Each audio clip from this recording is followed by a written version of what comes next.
Amén. Vamos a compartir por un breve momento la lectura de la palabra del Señor aquí en el libro de Jeremías. Vamos a leer el libro de Jeremías, Antiguo Testamento. Jeremías es considerado uno de los llamados profetas mayores. ¿Ya? En la Biblia tenemos los llamados profetas mayores y profetas menores.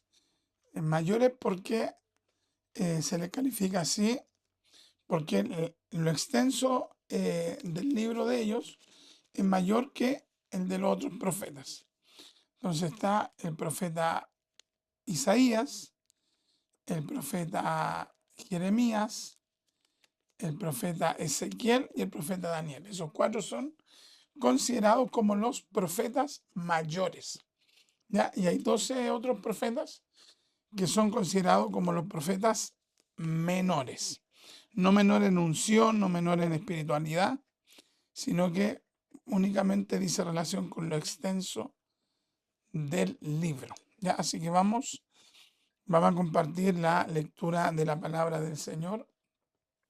Ahí en Jeremías capítulo 1, del verso 1 al 9, vamos a leer la escritura. Y voy a leer yo del versículo 1 al 9, la Biblia Reina Valera 60. Y luego la hermanita Francesca nos va a leer en la Biblia, Nueva Biblia de las Américas. ¿Ya? Nueva Biblia de las Américas. Dice así: en el nombre de Jesús, para la gloria del Padre, del Hijo y del Espíritu Santo. Amén. Amén. Las palabras de Jeremías, hijo de Hilcías, de los sacerdotes que estuvieron en Anatot, en tierra de Benjamín. Palabra de Jehová que le vino en los días de Josías, hijo de Amón, rey de Judá, en el año 13º de su reinado. Le vino también en días de Joacim, hijo de Josías, rey de Judá, hasta el fin del año 11 de Sedequías, hijo de Josías, rey de Judá, hasta la cautividad de Jerusalén en el mes quinto. Vino pues palabra de Jehová a mí diciendo: antes que te formase en el vientre te conocí, y antes que nacieses te santifiqué. Te di por profeta a las naciones. Y yo dije: Señor Jehová, he aquí no sé hablar, porque soy niño. Y me dijo Jehová: no digas soy un niño, porque a todo lo que te envíe irás tú, y dirás todo lo que te mande. No temas delante de ellos, porque contigo estoy para librarte, dice Jehová. Y extendió Jehová su mano y tocó mi boca. Y me dijo Jehová: he aquí he puesto mis palabras en tu boca. Amén y amén. Ya, hermanita Francesca, del 1 al 9 en la Nueva Biblia de las Américas. La Biblia de las Américas es un trabajo que vino a ser una actualización de la Biblia de las Américas, por eso se llama Nueva Biblia de las Américas, y traduce de manera bien literal, pero usa un lenguaje más popular. Entonces, por ejemplo, ahí no va a aparecer vosotros, sino que, por lo que me recuerdo, aparece ustedes. O sea, llevando el lenguaje más a la actualidad. Así que, hermanita Francesca, acérquese más ahí, por favor. Amén. Amén. En el nombre del Señor Jesucristo. Amén. Palabras de Jeremías, hijo de Hilcías, de los sacerdotes que habitaban en Anatot, en la tierra de Benjamín, a quien vino la palabra del Señor en los días de Josías, hijo de Amón, rey de Judá, en el año 13 de su reinado. También vino a él la palabra en los días de Joacim, hijo de Josías, rey de Judá, hasta el fin del año 11 de Sedequías, hijo de Josías, rey de Judá, o sea, hasta el destierro de Jerusalén en el mes quinto. Y vino a mí palabra del Señor: antes que yo te formara en el seno materno, te conocí, y antes que nacieras, te consagré. Te puse por profeta a las naciones. Entonces dije: Ah, Señor Dios, no sé hablar, porque soy joven. Pero el Señor me dijo: No digas soy joven, porque a donde quiera que te envíe irás, y todo lo que te mande dirás. No tengas temor ante ellos, porque contigo estoy para librarte, declara el Señor. Entonces el Señor extendió su mano y tocó mi boca. Y el Señor me dijo: Yo he puesto mis palabras en tu boca. Amén, qué lindo. Vamos a compartir entonces por un breve momento esta palabra del Señor que nos habla básicamente en esta porción del llamado a ser profeta que el Señor le hizo a Jeremías. ¿Ya? O sea, ese es el llamado, que Dios hace. ¿Ya? En Israel se levantaron varios falsos profetas, pero resulta que los falsos profetas no eran llamados por Dios, ¿cierto? Entonces en el caso del el verdadero profeta nunca se proponía para ser profeta. Amén. Eh, eh, la persona no andaba buscando ser profeta. De hecho, el verdadero profeta, por regla general, era una persona que humanamente trataba de evitar el que Dios lo fuera a considerar para esa responsabilidad. Así es.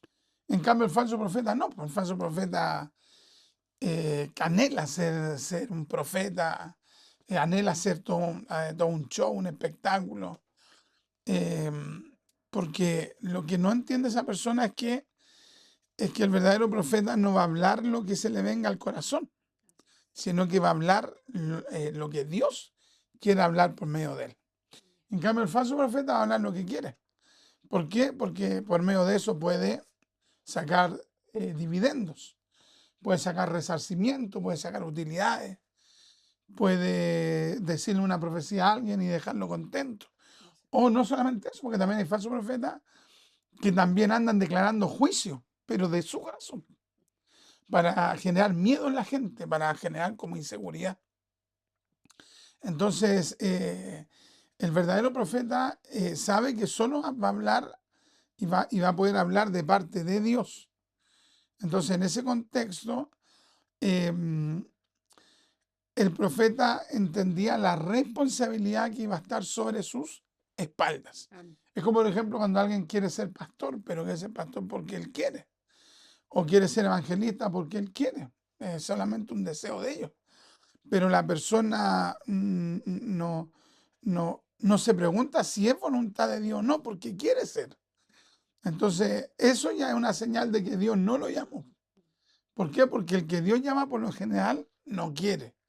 ¿Pero por qué no quiere? No porque no quiera servir a Dios, sino que porque comprende la tremenda responsabilidad que implica que alguien tenga ese ministerio, porque va a tener que dar cuenta. Entonces, eh, la persona que es llamada por Dios siente el peso y dice que tremendo lo que voy a tener que vivir. Amén. Y voy a tener que dar cuenta delante de Dios. Voy a tener que vivir algo tremendo. ¿Por qué? Porque ya no voy a poder llegar y hablar, no voy a poder llegar y opinar. Porque la gente va a ver que soy un siervo de Dios, entonces tengo que tener cuidado con lo que digo. Y más aún en el caso del profeta. Entonces, en el caso del profeta Jeremías, muchas veces uno piensa que hay pocos datos, pero si reflexionamos hay mucha luz. Ya, por ejemplo, el verso 1 dice las palabras de Jeremías, hijo de Hilcías. O sea, aquí ya se nos dice el nombre del papá, Hilcías. Y después dice de los sacerdotes que estuvieron en Anatot. ¿Ya? O sea, eh, Jeremías era hijo entonces de un sacerdote. Y si Jeremías era hijo de un sacerdote, significa que Jeremías también era un sacerdote. Y si era un sacerdote, era un levita. Y si era un sacerdote, si era un levita, hay que comprender en este contexto que para esa persona ya su vida estaba en cierta medida atrasada. ¿Ya? A diferencia de las otras tribus. Porque de las otras tribus las personas podían tener como un proyecto personal. Ya decir, ya quiero ser esto, quiero ser esto otro. Y aunque por lo general cada familia tenía como tipos de oficio. Entonces, por lo general, el hijo tendía a buscar perfeccionar el oficio que ya estaba en la familia. Entonces, pero en el caso de el que pertenecía a la tribu de Leví, no tenía espacio como para desarrollar un proyecto personal. ¿Por qué? Porque Dios había escogido a la tribu completa para que le sirviera. Amén. Entonces, básicamente, su proyecto de vida ya estaba determinado por Dios. Lo que pasaba, por ejemplo, con el caso de los que hacían el voto de Nazareo. Los que hacían el voto de Nazareo ya tenían un futuro proyectado, como le pasó por ejemplo, a Samuel. Ahora, habían personas que los papás o Dios mismo determinaba un futuro para ellos, y ellos, en vez de ser humildes, dóciles, sujetos, se rebelaban, como es el caso de Sansón. Sansón también tenía un voto de Nazareo, pero el porfiado hizo lo que quiso. ¿Ya? Entonces como como en todos los casos, Dios puede tener un proyecto trazado, pero finalmente la persona que ve si acepta o no ese proyecto. Ahora después tiene que asumir las consecuencias esa persona, por supuesto, que Dios es soberano. Entonces, Dios tampoco va a aceptar la rebelión de las personas que Dios en su amor ha considerado. Entonces, los sacerdotes también podían haber hecho lo que ellos querían. Dios tenía un proyecto para ellos, algo trazado, y ellos podrían haber hecho lo que ellos querían. Por ejemplo, Nadab y Abiú, los dos hijos de Aarón. Dios los había escogido como sacerdotes, y ellos, donde eran porfiados, donde eran rebeldes, hicieron lo que quisieron. ¿Qué pasó con ellos? Finalmente se emborracharon, se pusieron a tomar, ofrecieron fuego extraño en el altar de Dios. ¿Y eso qué provocó?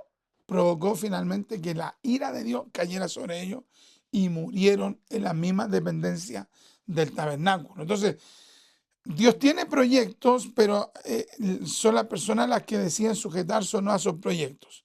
En ese caso, evidentemente que no hay una gracia irresistible como sostiene el calvinismo en el ámbito esoterológico. Y en este caso tampoco hay una gracia irresistible en cuanto a que alguien cumple un rol, porque Dios le da una voluntad a la persona. Entonces, en el caso de Jeremías, ya Dios le había trazado un proyecto, un plan, Dios había planificado algo para él.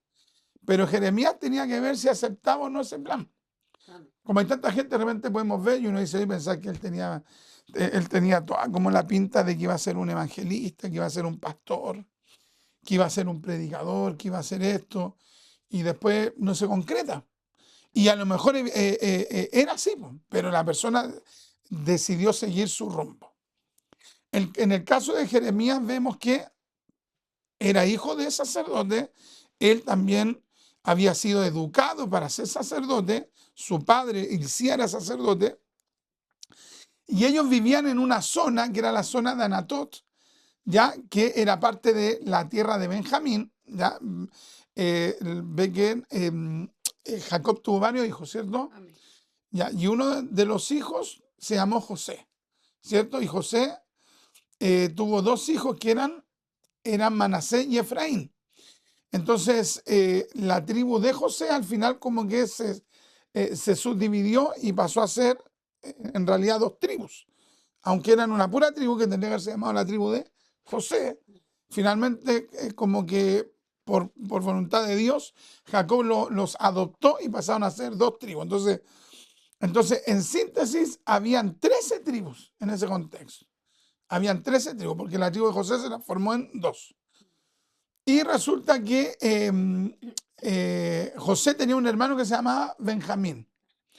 Entonces, cada tribu tenía un territorio y Benjamín tenía su territorio. Y dentro de los territorios de Benjamín, como dentro de los territorios de Judá, como dentro de los otros territorios de las otras tribus, no solamente vivían los benjamitas, no solamente vivían los judíos de Judá, no solamente vivían los que pertenecían a la tribu de Zabulón en Zabulón, sino que en cada tribu también vivían sacerdotes, porque Dios le había dicho a los sacerdotes que ellos no iban a heredar una tierra en particular, a diferencia de su hermano, sino que su herencia iba a ser servir a Dios mismo.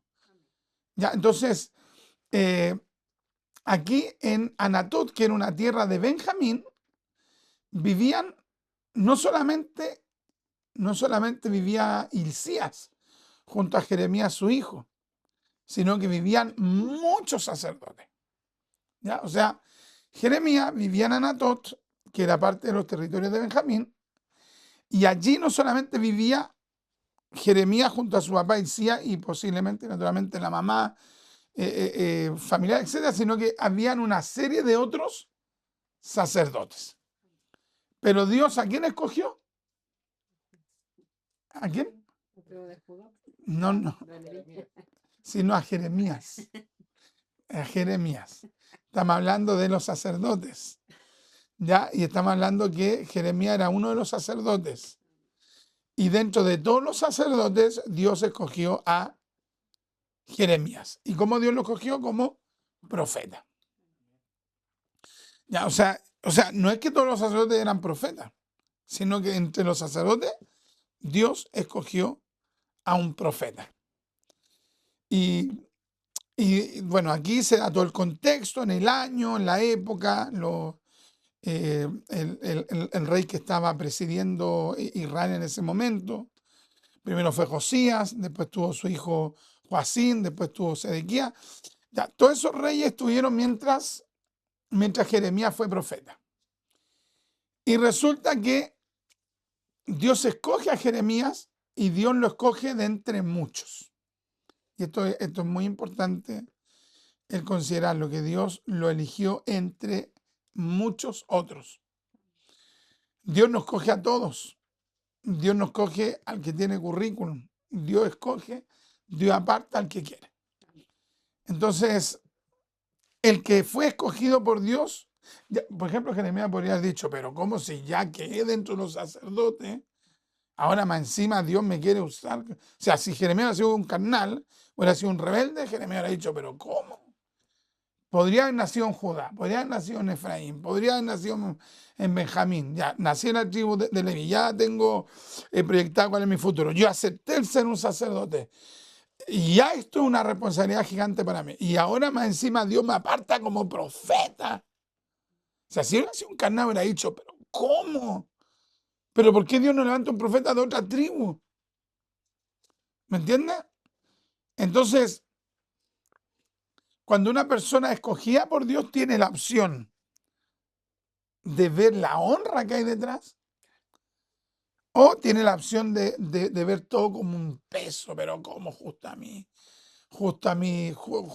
Dios me escogió, justo escogió a mi familia para ser evangélica, justo a mí, no sé, hay familias que casi todos son coristas, justo yo nací en una familia corista y todos tocan y yo, ¿por qué tengo que estar ahí tocando? O sea, la persona es la que tiene que ver las cosas de manera espiritual o lo va a ver como un rebelde, como una rebelde.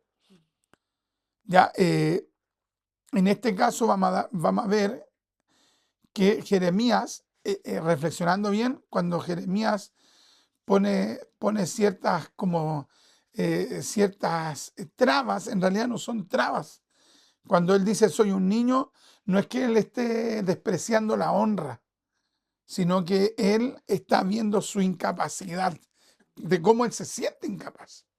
Pero no es que él desprecie la honra, Entonces nosotros somos también llamados por Dios a servir a Cristo, al Señor Jesús, y yo voy a ver las cosas como una honra, como un honor, o lo voy a ver como un peso o como algo fastidioso para mí. Mi familia evangélica, mi familia predica, mi familia es corista, mi familia, no sé, por ejemplo, hay hijos de obispos que a lo mejor sienten el peso, hijos de pastores sienten el peso.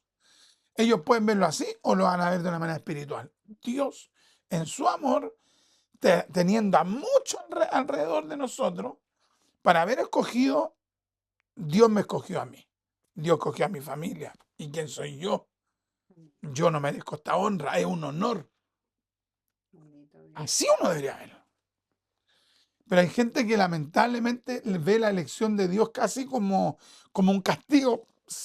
Salí premiado, pero en son de burla. Salí premiado, justo como que yo más encima tengo gracia para hablar, justo sé tocar, no lo ven como un honor.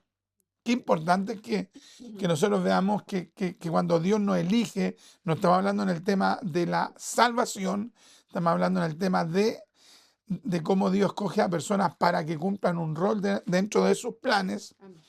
Es tremendo en que hay personas que no ven eso como un honor, no ven eso como una honra. Entonces el primer punto que quiero que nosotros consideremos es cómo yo veo cuando Dios a mí me elige, me escoge. Mira, verso 5.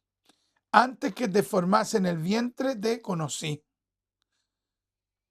Y antes que naciese te santifiqué. Te di por profeta a las naciones.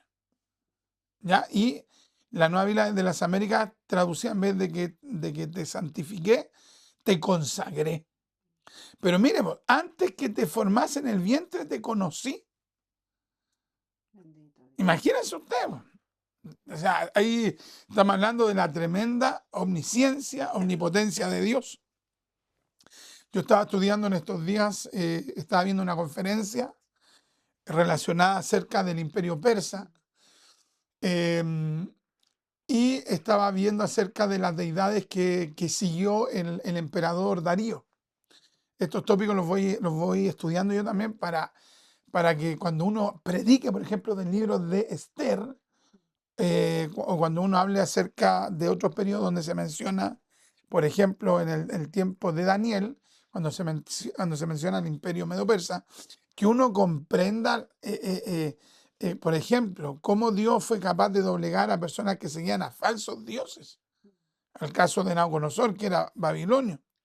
Entonces, la principal deidad de los persas era una palabra, no me recuerdo cómo se pronuncia, pero después decía Mazda. Tal vez hay alguna relación con la marca Mazda. Ahí no lo sé. Pero uno de los nombres de la principal deidad de los persas era Mazda. Ya era un nombre compuesto. Y este falso dios era la principal deidad de ellos. Era una deidad que sabía todo, o que ellos consideraban que sabía todo, ¿ya? Pero que no era... Ay, muéstrame, que quiero saber cómo se pronuncia la primera parte. La primera parte se pronuncia... Ahura Mazda. Ahura Mazda, gracias, Paz. Entonces, Ahura Mazda. Es con H, pero se puede pronunciar J. Ahura Mazda. Porque si no tendría que pronunciarse Ahura Mazda. Claro, Ahura Mazda. Ya, pero esta deidad que para ellos era la principal deidad, habían otras deidades, Mitra, habían otras deidad, pero la máxima deidad, Ahura Mazda, era omnisciente, según el testimonio de ellos, pero no era omnipotente. ¿Me entiendes? O sea, en la concepción de ellos, era limitado. En cambio, el Dios nuestro no es como Ahura Mazda. El Dios de Israel no es concebido como Ahura Mazda, que era la principal deidad persa, sino que Ahura Mazda era limitado, era, era poderoso, pero no era todopoderoso. En cambio, el Dios verdadero es omnisciente, Amén. sabe todo, pero también es omnipotente. Gloria a Dios. Entonces, imagínate que el Dios omnipotente te mira a ti, Amén. me mira a mí, Bendito Dios. que nos salve en Cristo. Amén. ¿Quién es uno? O sea, ¿qué se puede creer uno? Bendito ¿Cómo uno Dios. se va a creer algo? Amén. Entonces, claro, si de repente, por ejemplo, a no ser que la persona sea como media chaladita, digamos, media loca, aquí en Chile se dice chalado, loco. No sé, por ejemplo, que lo llame el presidente de la República, puntaje nacional. Yo creo que cualquier persona independiente de la tendencia política, que le digan va a comer con el presidente, la persona dice, chuta, yo no soy de, tal vez, por ejemplo, podría decir una persona secular, yo no soy de ese signo político, pero tuve el honor de que me eligieran para ir para allá y tuve un buen puntaje, etcétera.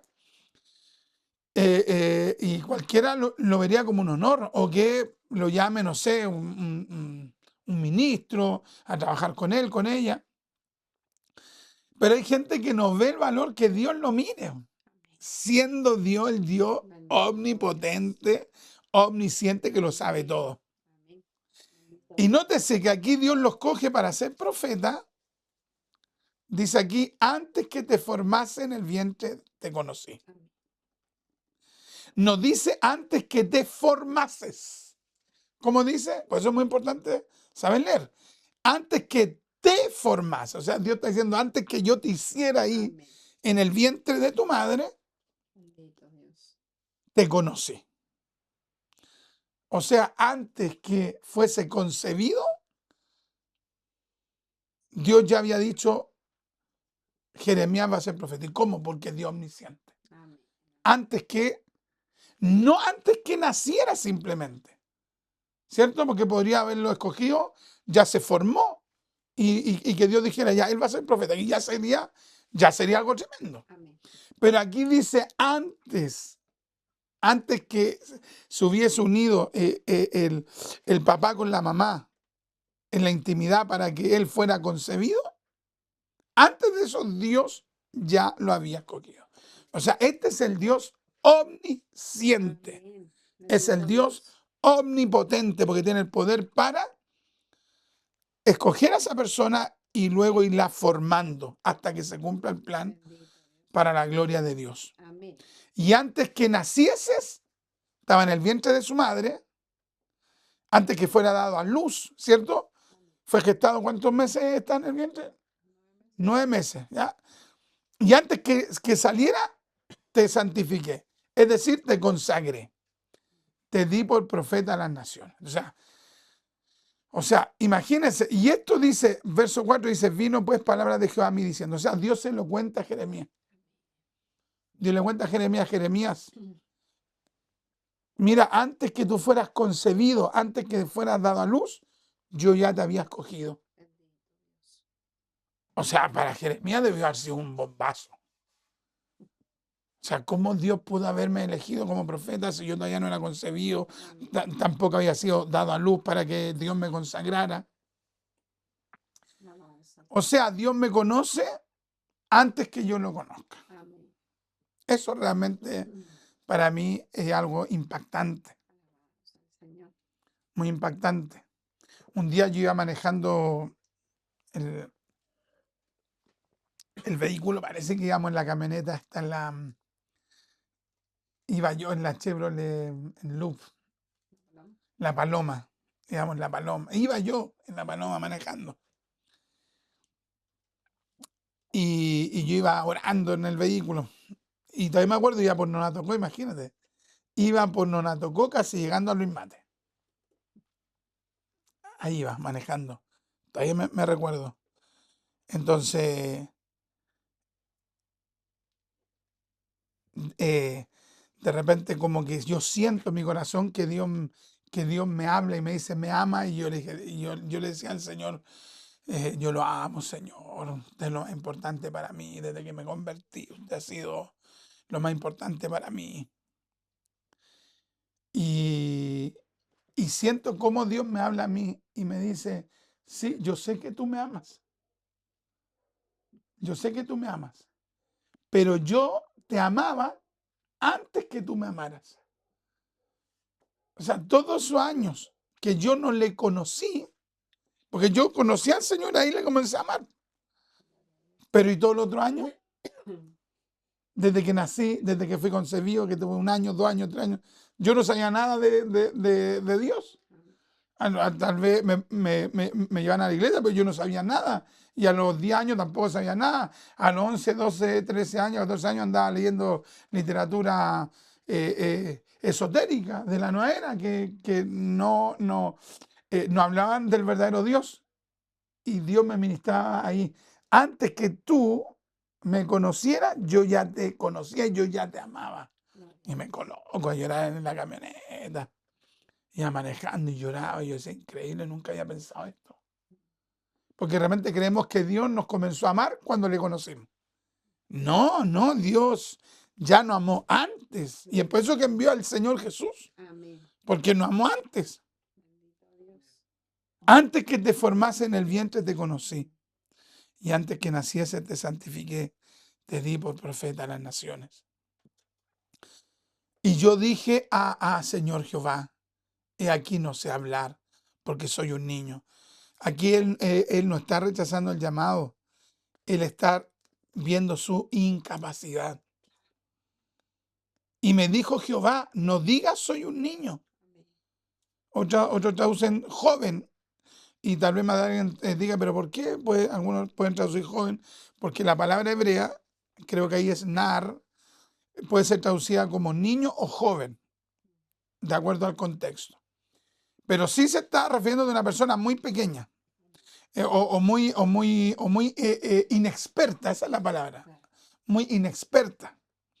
Verso 7, y me dijo Jehová, no digas soy un niño, porque a todo lo que te envíe irás tú, y dirás todo lo que te mande. No temas delante de ellos, porque contigo estoy para librarte, dice Jehová. Qué lindo.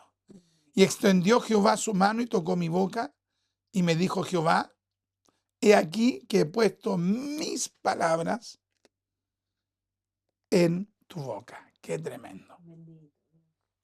Impresionante. Entonces ya hemos visto cómo Dios es el que aparta para el servicio de su obra a alguien. Es Dios el que hace la obra. Y de repente Dios actualmente toma gente del vulgo.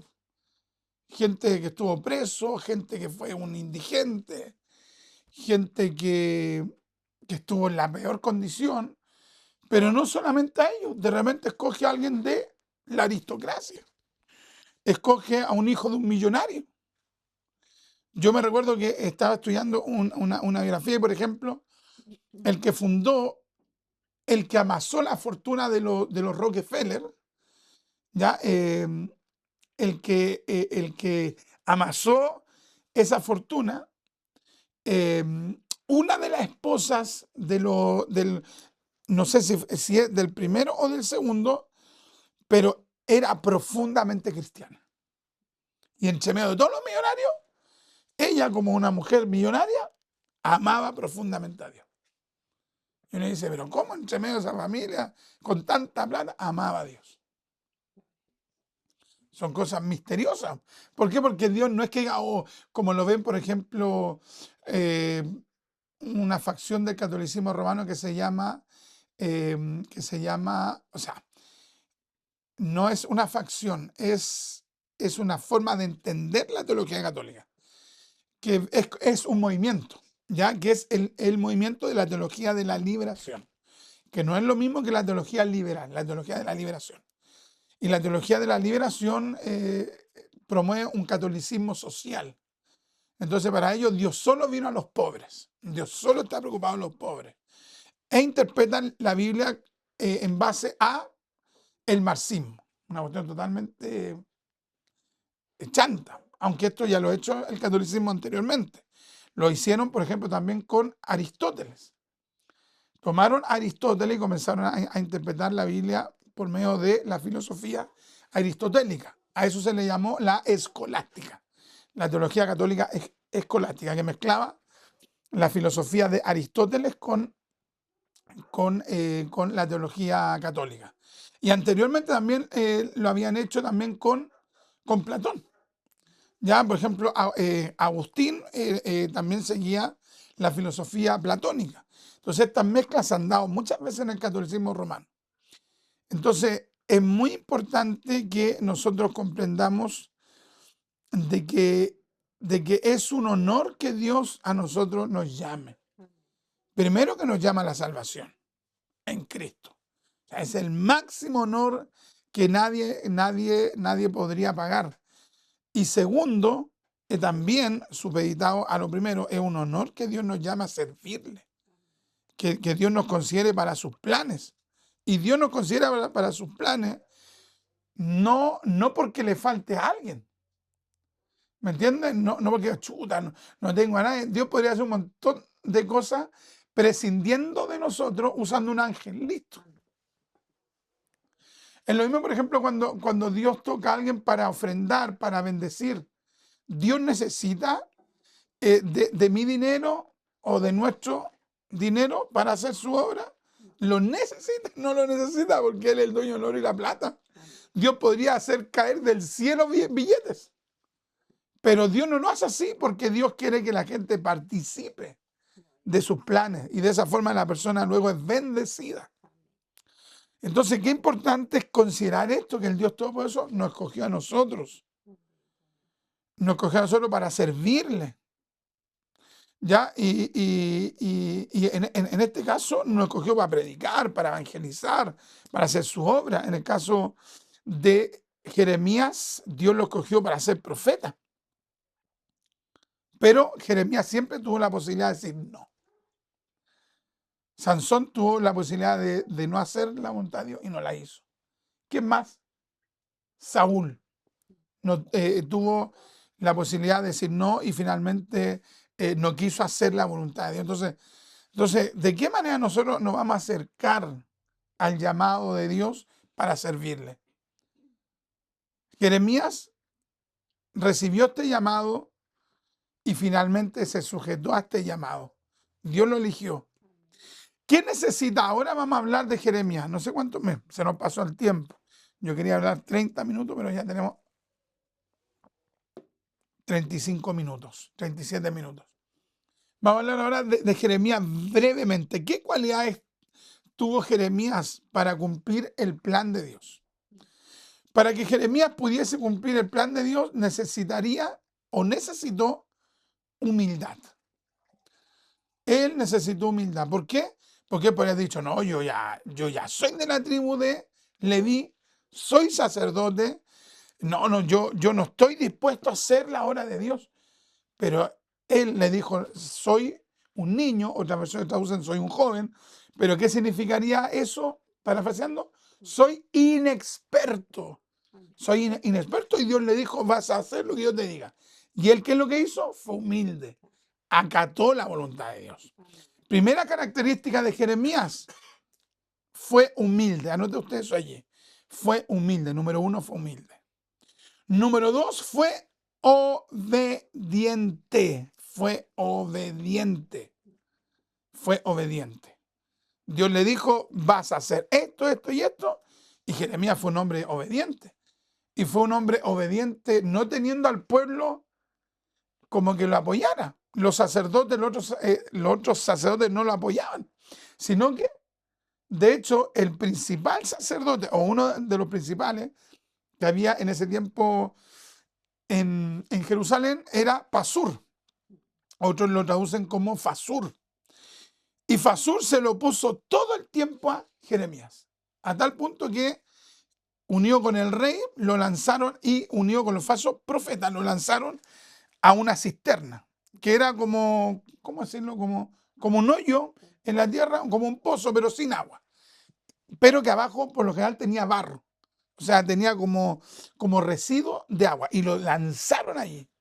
y taparon el frente. Entonces a las personas la echaban ahí como una especie de cárcel, pero una cuestión súper fuerte porque no era un lugar espacioso, todo angosto, y ahí lo tiraron.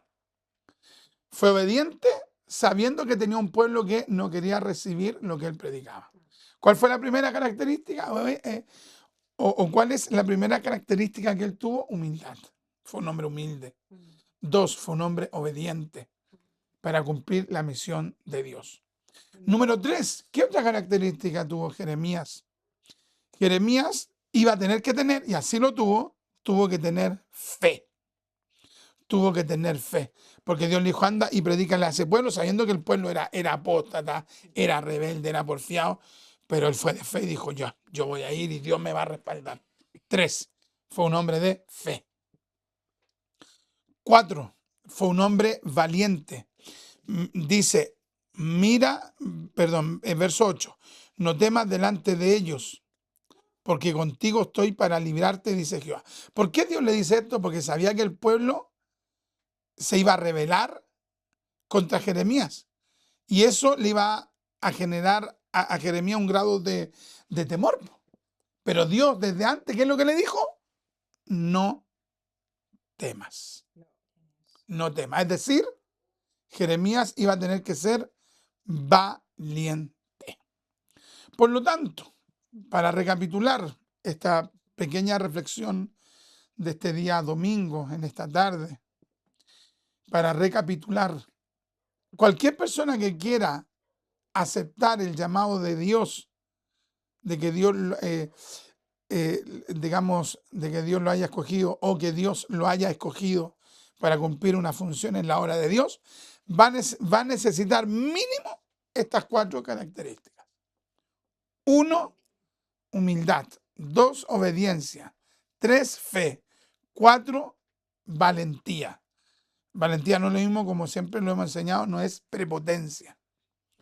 Entonces, mucha gente quiere cumplir un llamamiento de Dios sin humildad, sin obediencia, sin fe, sin valentía y naturalmente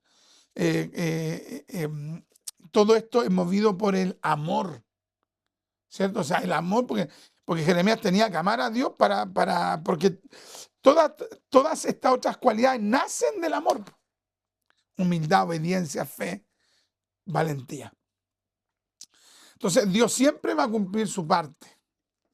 Somos nosotros los que en ocasiones no cumplimos nuestra parte. Dios no nos va a obligar a cumplir su plan. Dios no nos va a obligar a cumplir su propósito. Dios nos va a hacer el llamado. Lo mismo que en la salvación, Dios no obliga a la persona a seguir a Cristo. Dios los llama. Amén.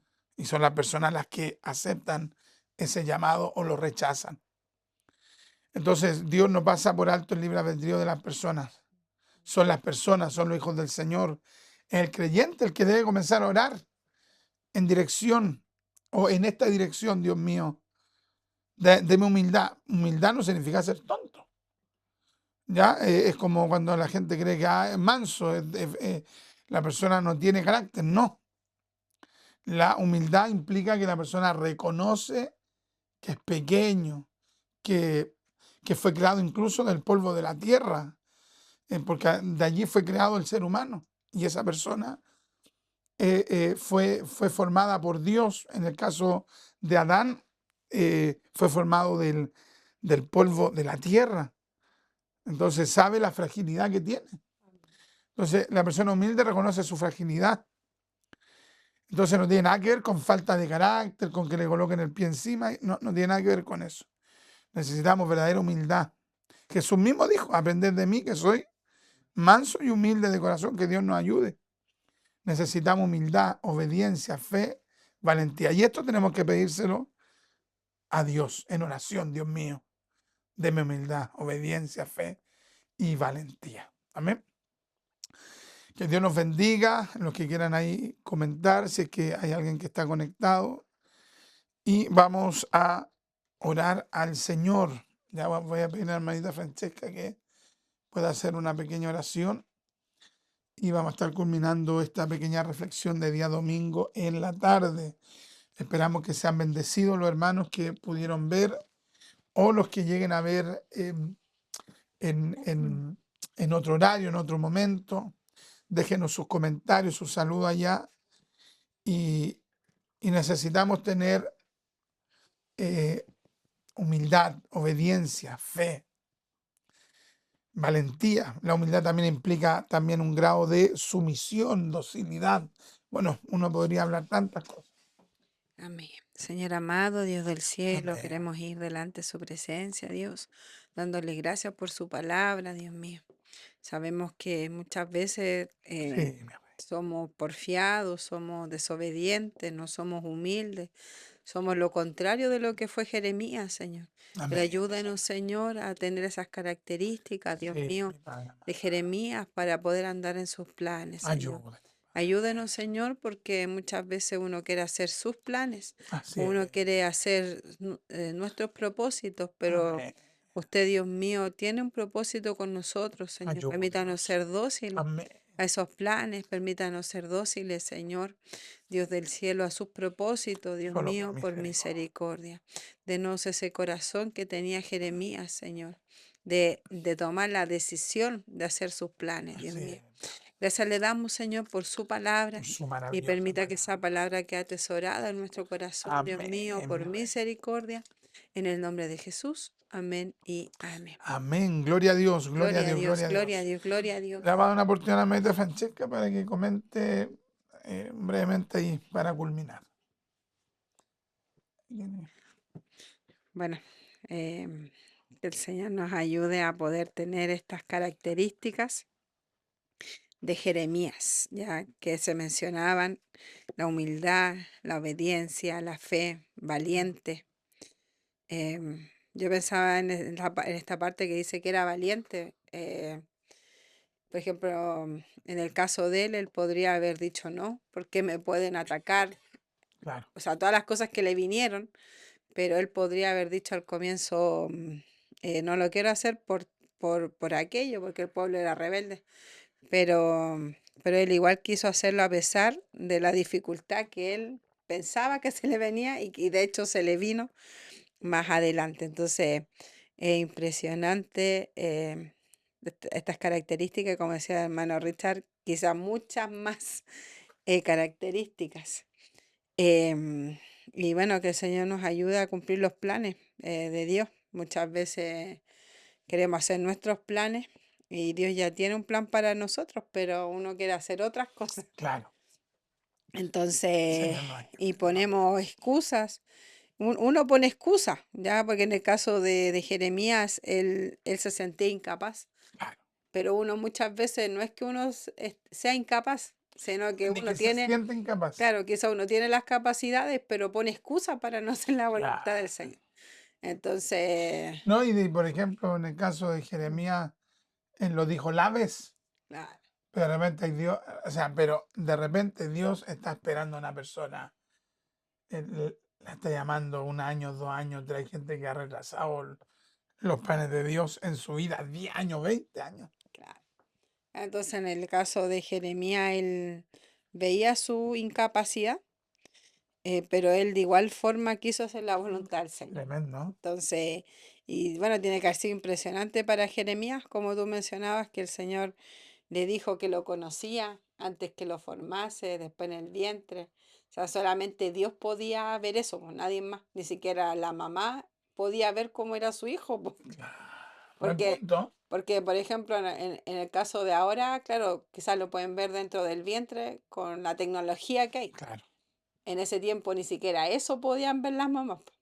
Pero el Señor antes de eso ya lo conocía. Entonces, Maravilloso. ahí uno ve cómo el Señor ve a las personas, es algo impresionante, realmente es como algo que uno nunca lo va a entender, pero Él nos conoce po, y tiene un propósito con nosotros, entonces para eso debemos tener docilidad a los planes de Dios.